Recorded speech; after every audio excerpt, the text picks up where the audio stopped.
been contemplating lately whether it's fair for me to bully the gays as much as I do. You know, maybe it's not a good use of my time and energy. First, I'll think, am I a bad person for laughing at these individuals that are fueled by nothing but daddy issues and iced coffee? But then also, I think, no. If they didn't want to be made fun of, then they shouldn't be tweeting things that are so hilarious. And that's where my brain's at today. So, I guess, welcome to the circus. You're probably worried that this is another video about some internet nonsense, and I am so sorry to inform you it absolutely is. In the same way Doja Cat is committed to tarnishing her own reputation, I am compelled to do this. One of my main issues with Twitter is that its audience, for the most part, is entirely unaware of how obsessed they are with sitting at the popular table. Sometimes, Twitter folk, and this includes me, need to step back, look at the tweets they've written, and ask themselves, would Beyonce give a shit about this? The answer will always be no, and that's when it's time to log off the website. People crave acceptance and dread rejection. So often, you see terrible ideas snowball because of people's willingness to be in on the joke, to avoid being part of the outgroup. Combine that with an algorithm designed to trigger emotions, as well as a base that can now pay money to be seen more, you get a website with a lot of people talking, but not actually saying much. I think a lot of genuinely good people can be easily tricked into championing ideas that sound progressive, but are actually just nonsense platitudes that are made up by people looking for ways to validate their feelings of self-loathing. Which brings us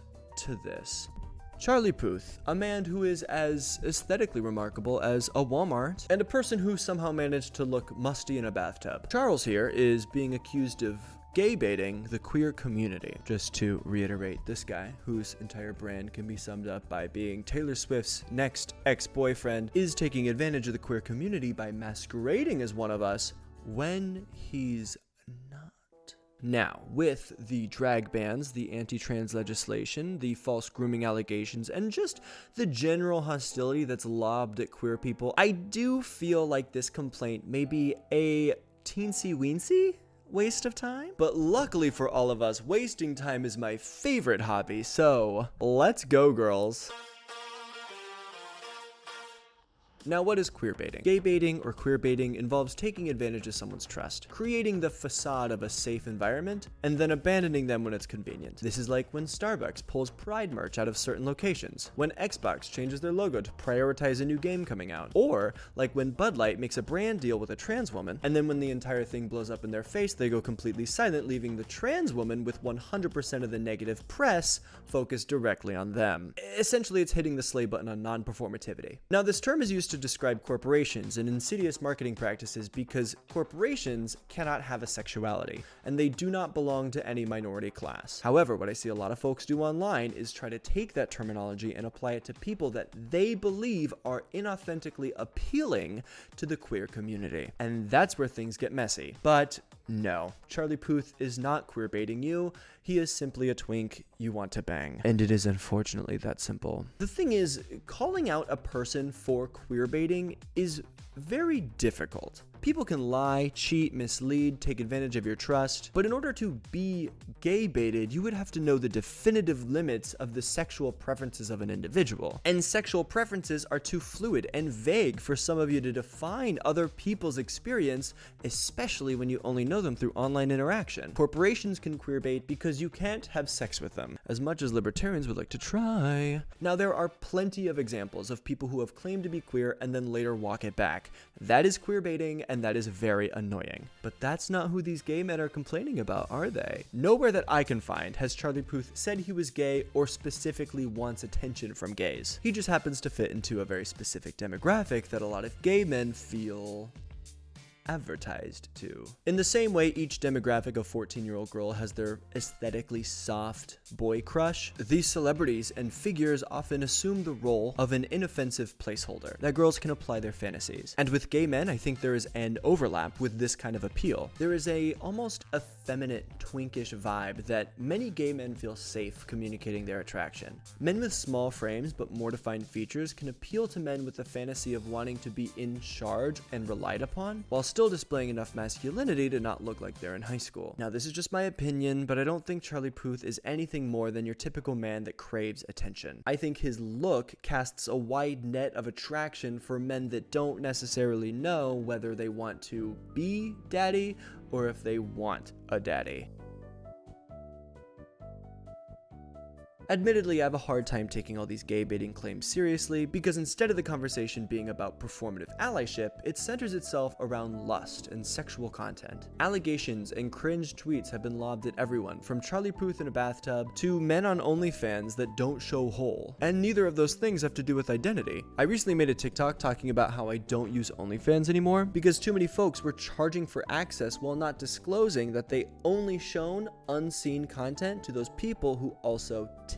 I completely understand that I don't get to define the price of someone else's body, but to not disclose that information before someone pays for access to me is a bad business practice and seems purposely disingenuous. After I posted my rant, I got a stitch from a creator agreeing with me, making a video essentially stating that the people that do this are queerbaiting. I've been burned by OnlyFans too many times. This is another reason why we hate queerbaiters. They're the ones that are doing that. The gays, like the real gays, hi, I'm a real gay, we're post in full. But yeah, it sucks. There's something so revealing about the way they use the term real gay, as if you're not a real gay unless you're brave enough to show hole. Congrats to Kevin Leonardo, the pillar of the community. But obviously I get the point that he's trying to make, right? Straight people will often safely adopt the queer aesthetic and label without having to deal with the pain and shunning that comes along with those labels. And I agree. That's very annoying. But if providing sexual content is your job and you're providing sexual content, identity doesn't matter. Being gay isn't about who you have sex with. It's also who you love, what you value in life. Despite political movements centering queerness around sexuality because it's an easy way to communicate advocacy for rights, queerness today is more akin to where you fit into the resistance of heteronormativity and rigid conservative regressiveness. Someone not being gay enough for you on their TikTok page or on their OnlyFans is not oppression and it's not a crime. It's for sure inauthentic and tacky, but I think it's just a waste of time to bend yourself over backwards in an attempt to apply oppressive language to what you're dealing with emotionally, because then it makes it harder for people to learn and distinguish what is actually the problem. Target and Charlie Puth are not doing the same thing here, and the only thing that men on OnlyFans have in common with Bud Light is that the mouthfeel often carries a residual bitterness. What really frustrates me is that the accusatory nature of this gay baiting discourse creates a binary. It reinforces this idea that you have to be one or the other, and that the label comes first before you try anything out or experiment with a person. And if you decide that a way of life actually isn't for you, you're a liar. With all that pressure looming over them, of course men are going to take your money and be silent. It actually reminds me of when Liberace was accused of being gay. When berated by journalists, he eventually had to go on the defensive and say, I am against the practice because it offends convention and it offends society. Liberace gay baiter confirmed. Just as a side note, if you ever find yourself replicating actions from conservative media from the 1960s, that means it's time to take a step back and reevaluate the way you approach all information. Obviously, being gay is more acceptable now than it was in the 1960s, but the fragility of men's egos is as present as ever. So I just think it's far more productive to not create a hostile environment anytime a straight man does anything that's not perceived as straight. Looking at you, every tweet that has ever called Shawn Mendes gay. Looking at you, everyone who forced Kit Connor out of the closet because they just needed to know if the actor was gay enough for a show they liked. Looking at you, people who roll their eyes when cis women claim to be bi but have only dated men. Okay, I get it. I'm part of the problem. Cut that out. Get that out of my face. While I'm shooting down these half-formed ideas of what gays on Twitter think oppression is, I completely understand where the hostility is coming from. I feel like the anguish that these people are trying to communicate with this gay baiting nonsense is similar to the way that I feel when cis women claim to be bi regardless of having never dated a woman. But also the concept of some women haven't proven their bisexuality to me is so massively inconsequential to my own life that any time thinking about it is actually a waste. Now, admittedly, where all of this gets really muddy is the topic of authentically appealing to an audience online, because some men will choose to market themselves as a way that makes them look more safe and approachable.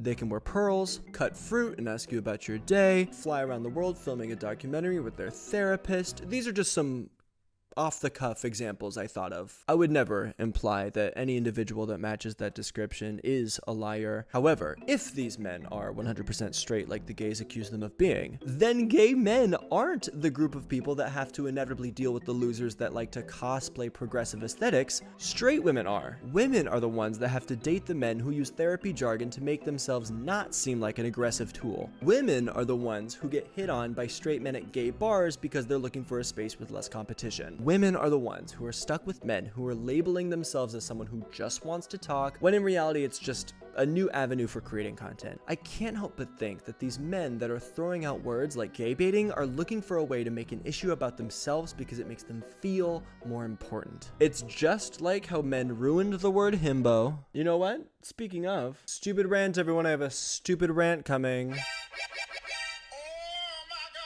I despise it when people call me a himbo because from the evidence I've seen, gay men have effectively destroyed the fun. The word himbo, just like all things that will inevitably destroy my life, came from Tumblr. It was an attempt to masculinize and mirror the word bimbo, while also being a reaction to the asshole genius trope in media at the time. The underlying theme that I think a lot of horny gays miss is that a himbo is sweet, attractive, but more importantly, not a threat. So to me, the thing that truly defines himbo acceptance is lesbian approval. For the most part, lesbians don't care if a man is dumb and attractive. They care if he's going to stand up for them. And I'm not gonna sit here and tell you what words you can use. That's Elon's job. I don't really trust men who give themselves the label of protector because it's not up to them. And I get it. I understand colloquialism. I understand how language changes over time. But I guess my argument is that so would a himbo. Parasocial relationships are a fickle beast. It's always upsetting to find out someone you thought you knew is actually just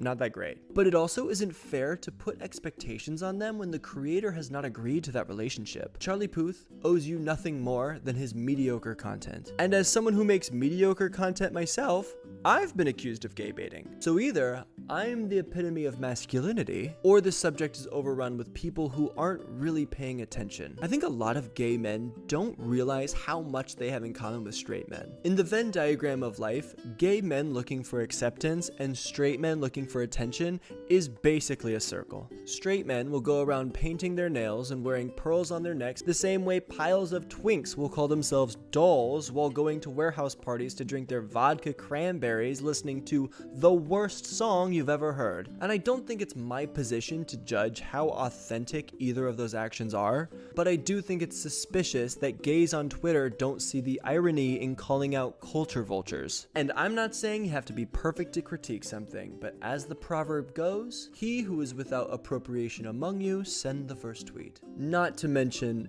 historically, when men claim they've been tricked into sexual attraction, they're lying. And don't get me wrong, I don't think there's anything wrong with people wanting others to be more open about their sexuality, especially in a political atmosphere where there's more power in numbers and where a lot of people don't have the luxury of hiding it. But still, going back to Liberace, you can still find comments below his videos with people going out of their way to put down gay people. It seems like regardless of the parasocial relationship that's been formed, generally people will either view that person as the exception or just write it off as eccentric. Similar to how I act when I see Gwyneth Paltrow peddling one of her midlife crisis cooch candles. Sometimes on social media we have to take a step back and realize that it is our algorithm under our control. And I don't mean to imply that there aren't plenty of men creating misleading content out there. I understand it's annoying, and I have all the patience in the world for someone who wants to complain about it. But this is not a complaint. It's not even addressing an issue. Tweets like these to me are a plea for attention, a placid moan expressing nothing but hurt and pain to an audience that can only offer validation. It's not grounded in evidence, but in feelings, like trying to tear down a brick wall with a megaphone. Charlie Puth and others are a reminder that society has no problem tolerating queerness as long as it's packaged in a way that feels non-threatening. I would agree that that constant reminder is, in a way, its own form of bullying. But it isn't queerbaiting. The more we twist words so that we can feel included in the umbrella, the more we diminish their power. Just like gaslighter, quiet quitting, woke, problematic, and so many other words that have been overused so much to a degree that they are now useless. Well, that's the video. We can go ahead and dump this video in the ever-growing file of videos Kevin makes to defend people he doesn't like simply because he hates Twitter that much. I'm exhausted. Well, that's the outro.